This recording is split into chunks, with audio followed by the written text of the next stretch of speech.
I don't know. I don't know if I'm going to talk about Russia-Ukraine, because I know that's what a lot of you were probably thinking. Or maybe you didn't care. I don't know. But I don't know if I'm going to talk about it. Maybe I will.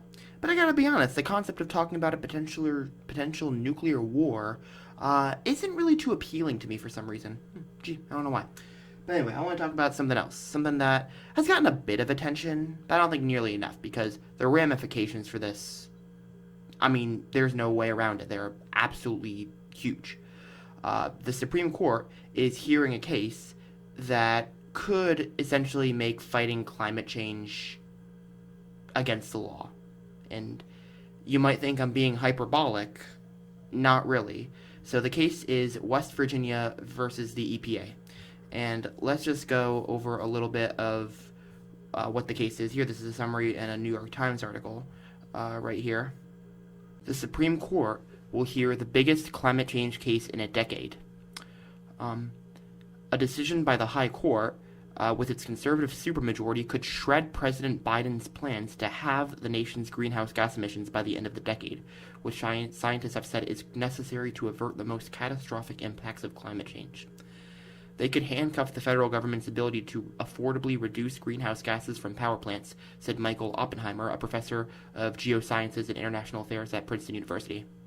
The plaintiffs in this case, West Virginia versus Environmental Protection Agency, want the High Court to block the kind of sweeping changes to the electricity sector that defined the Obama Clean Power Plan. Instead, Republican attorneys general in 18 states and some of the nation's largest coal companies will argue that the 1970 Clean Air Act limits the EPA to dictate changes only at individual power plants, not across the entire power sector. So essentially what this is, and there's a great video that I'll be playing clips from in this video, but also leave a link to it in the YouTube card, and a link below, from Evergreen Action, that essentially explains this and it breaks it down really nicely. Where they're saying that this essentially will say, does the EPA have the authority to limit carbon emissions? That's the bottom line of this entire case right here. And it's pretty scary, because when you think about it, it's a 6-3 conservative majority on the court, and it's probably going to be that way for decades to come. So they could very well rule in favor of West Virginia in this case. West Virginia referring to West Virginia Attorney General Patrick Morrisey, who's leading the state attorney generals of red states that are filing to essentially limit the EPA's ability in this respect.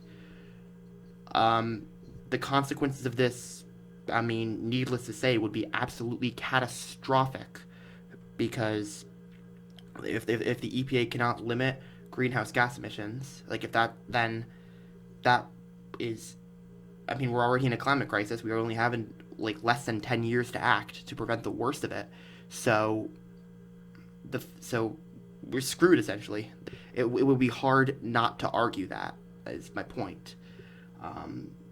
So I'm going to play a couple of clips here from the Evergreen Action video that really sums everything up, and like what the ramifications of this are and how we got to this point. In 1982, a small group of right-wing lawyers from the most elite law schools met to form a group you may not have heard of, the Federalist Society. They want what a lot of right-wing advocates want, to weaken the federal government and put more power in the hands of corporations. But the Federalist Society wasn't interested in electing new officials to make it happen. They realized their ideas weren't popular enough to win through the democratic process. They had another plan. Pack America's courts with far-right judges who share their beliefs, and use those judges to advance their agenda.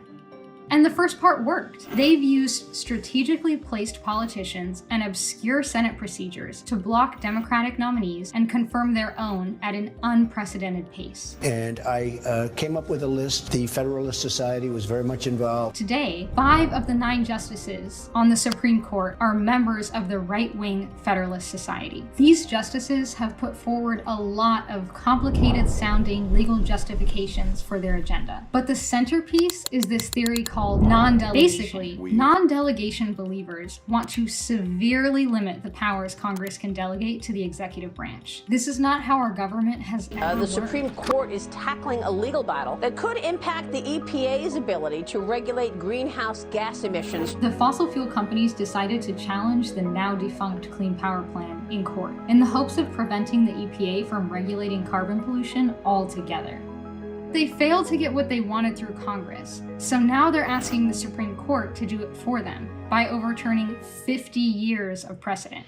A ruling like that would be a huge roadblock in our ability to combat climate change, and it would go against the will of the majority of voters. But because of their new, undemocratic Supreme Court majority, they can work around both voters and Congress. So, as the video sums up, it's like the Republicans, they spent decades, like using every procedural model in the book to pack the courts with far right-wing judges, members of the Federalist Society, and now Federalist Society judges have a majority on the Supreme Court. And, with Biden's recent nomination of Ketanji Brown Jackson to the court, who is genuinely good. Like, honestly, she is not a super lefty. Like, she's not, like, brilliant or anything. I mean, by brilliant, I mean, like, in the mind of a leftist. But she would genuinely be, needless to say, one of the better judges on the court. I mean, when there's only 3 liberal justices, it's not that hard to be. But she would probably be in the top 2, like up there with Sotomayor, because I think Kagan is a little bit more, probably the closest to the center out of all the justices on the liberal side. So, like, this is a Republican, but, like, her on the court, while it would be good, it wouldn't be enough. Like, it wouldn't be enough because she's replacing Stephen Breyer, who would have voted in favor of the EPA here. She'll vote in favor of the EPA, so it's scary stuff. Like, this is what happens when you have a 6-3 conservative court. This is what happens when the Democrats assist Trump just so they can go back home and say that they resisted him. No, you don't get to say that. You helped him. You helped us get to this point, Senate Democrats, because you refused to play hardball.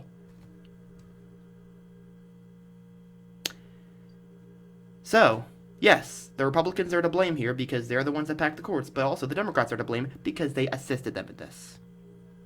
Now, maybe I'm like going a little too doomer too soon because, like, the ruling hasn't been made yet, and there are signs that potentially the court might not side with them on this. As the New York Times article points out, Brett Kavanaugh, when he was a circuit judge before he was appointed to the Supreme Court, he did side in favor of the Clean Power Plan, albeit for reasons that wouldn't apply now. And back almost 2 years ago, he ruled in favor of environmentalists in another environmental-related case, along with John Roberts, who, if my guess right now would be that all the 3 liberals plus Roberts would rule in favor of the EPA, and among the other 5 conservatives, 4 of them, Thomas, Alito, Gorsuch, and Barrett, would rule in favor of West Virginia. Kavanaugh is a swing vote, but, when you have to rely on somebody like him, who the hell knows? So I don't know how it's going to go. I would say I lean, maybe it's like 60-40 in favor of they just, like, completely screw us over even more so than we already are. It's scary stuff, but this is, it's a dystopian time we're living in. Right? Thank you, everybody, for watching. I know I've been kind of dormant lately, but, like I said, I'm ditching my normal 2 videos a week schedule because I'm just going to make videos when I feel motivated now. I know I said I was going to try to get a new video essay, like a start to a new video essay series out this week. I don't know if I'm going to do that. I'm going to try to, my goal is probably to do it before next Wednesday when I fly to Orlando. But, again, no promises, because I want to at least record the audio before I leave here for spring break, which is going to be on Friday. And then next Wednesday I'm flying to Orlando. So, who knows when it's going to come out. I'm just going to work at my own pace here. It's my channel, so deal with it. But if you do like this video, I appreciate it. Make sure you like, hit the subscribe button for more. Check out more videos like this. Support the channel on Patreon down below if you like what I do, especially here. And I will see everybody when I see you. Peace out, everybody.